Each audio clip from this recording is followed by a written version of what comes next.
Страхазяева Паліна, 7 клас, Дзяржаўная установа адукацыі, сярэдняя школа нумар 2, горада Слаўграда, Магілёўскай вобласці.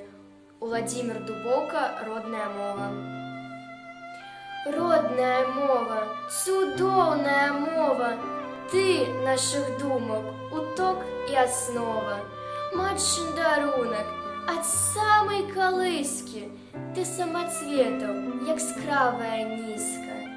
Кожны з іх барвы дзівосныя мае, вечным агнём зіхаціць не згарае. Ты мне заўсёды была дапамогай, дзе б і якой не хадзіў я дарогай. Чую табе перазвоны крыніцы, чую табе і раскат навальніцы, чую павевы зялёнага бору, водгуля працы ў родным прасторы.